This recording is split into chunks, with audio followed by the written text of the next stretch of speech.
Hi. In order for us to close these series that we've been having on reading, I thought, what better way to close the series with a dialogue rather than having a monologue? Aisha? Hi everyone. So today we are going to be talking about one of the most common questions asked by a lot of people, which is what kind of books should we read, be it the genre of fiction or the non-fiction. And today, both Eunice and I, we are sort of going to demystify the certain hidden myths, or rather have a face-off of both fiction and non-fiction, and give you an insight about what sort of ignites different cells in your mind and go with the flow. I being a non-fiction reader and I she being a being fiction. a fiction reader, so we're going to have like a friendly face-off. So let me start first with myself. Aisha and I have had these arguments umpteen number of times. So this is going to be our first one in front of the camera because by and large we keep arguing about why we read what we read and how we strongly stay put by our reading. Well, for me, one of the reasons why I'm a non-fiction reader is because I often joke about this.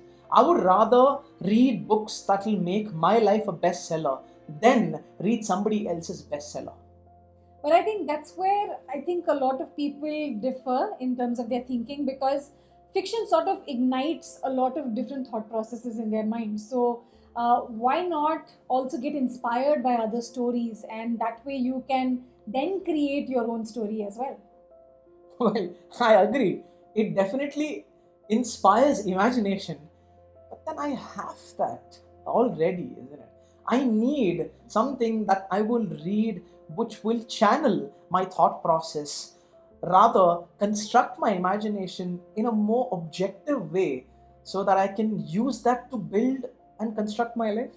See, I'm sure a lot of you fiction readers, you have definitely been asked this one question as to why do you even read fiction books? Isn't it useless? I'm sure, just like me, there are millions of you out there who sometimes get very agitated and annoyed by the sheer fact that people doubt your ability of thinking in terms of being realistic.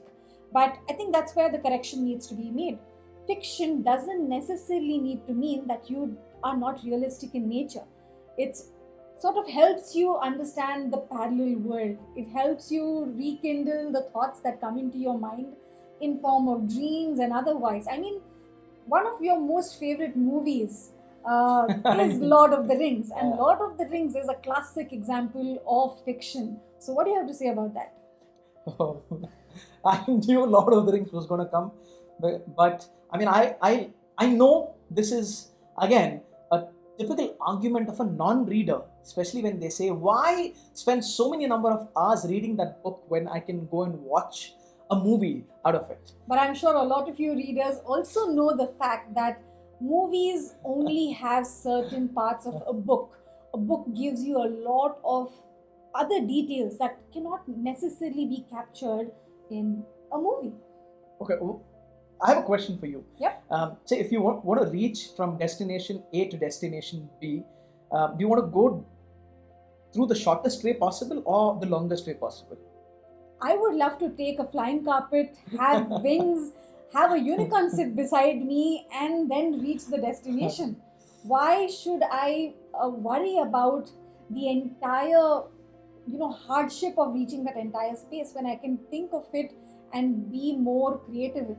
I like the fact that you used your imagination here itself, but unfortunately, those flying carpets are not real. You will obviously use a more realistic vehicle and then decide the shortest way. For me, non-fiction is that route.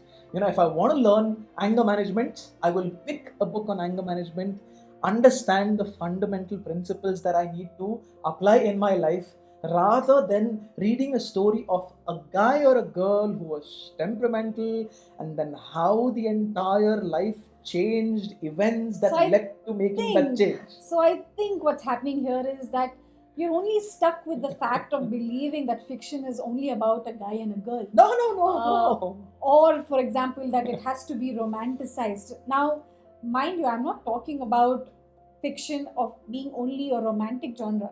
You have sci-fi, you have supernatural, you have comedy, which you really love, and there are so many other, horror to be one, right? And I mean, Stephen King fans, I'm sure are hearing me out here. You definitely will go read a book rather than watching a movie. A movie is just an add-on, but what a book gives you is far more than what reality is going to be shown. No doubt about it. There's another factor. Let's talk about movies again, since you spoke about movies. If I have to give you an Indian context, if ever there would have been a biography on Mary Kom, it would have been more straightforward and objective. Okay, but when you see the movie Mary Kom, which has Priyanka Chopra in it, it is twisted, it's turned with a lot of melodrama in it. Well, my biggest argument towards fiction is that itself. That, because there's stretching happening, sometimes there's too much stretching happening, that there should not be any, as simple as that. Yes, no doubt about it, stories have a way of taking us from one spot to another, but then those are stories. What if I really want to learn something which I want to apply in my real life? Straightforward. So there are quite a few researches done. I'm sure all of you can actually Google that. And instead of laughing at me right now, this is for all of you viewers here. I'm sure that when you actually do a little research on this, whether fiction or non-fiction. Now, before I even tell you about this, now I'm completely unbiased here, because I'm not going to say that I only read fiction, because I do both.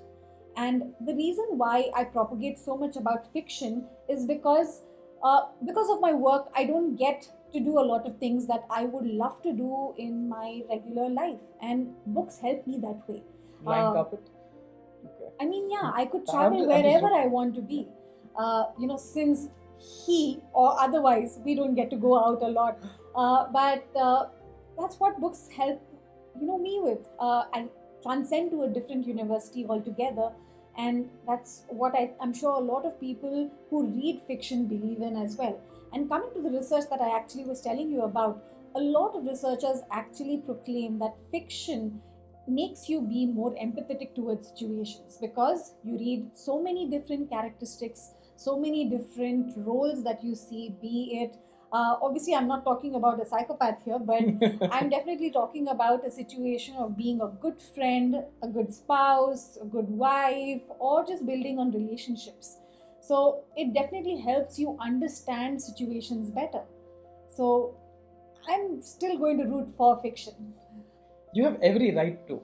But then the key that I want you to remember is that a lot of what we read is selective, elective. Again, it's got to do with the purpose of us reading.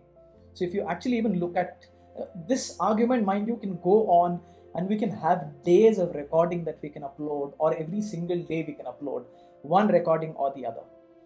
But then if you look more closely, the compassion or the rally points that you notice that are coming out of both of us have got to do a lot with our intention in terms of what we want to get out of books by and large. Exactly. But for me, books are a way to give. For her, books are a way to give and also are a release. That's in fact one of the reasons why she does what she does and I do what I do. Now, one of the reasons why we even wanted to make this video is for you to understand that my option is not necessarily better than hers. I'm sure you agree. Definitely. And neither is her option better than mine, largely in terms of books. In all of our arguments, obviously friendly face-offs, the good news is that when I read something that is interesting to me and I feel really that somebody needs to know, the first person in my world who gets to know about it is her. And same way, when she reads something that is fascinating, she's the one who comes to me and she says what she's read and how we constantly keep sharing our reads. I know so many number of times where she's got annoyed with me because she's busy reading something else I'm busy reading something and I find something interesting. I'm like, hey, stop, stop, stop. I want you to read this. And then she has to break that entire flow and then read. And she does the same thing to me as well. In all of this, the beauty is, who's the winner? No, we both are the winners. Because we both get to share what we are reading. And isn't that the objective of, in fact, making these videos that we are making on a regular basis as well?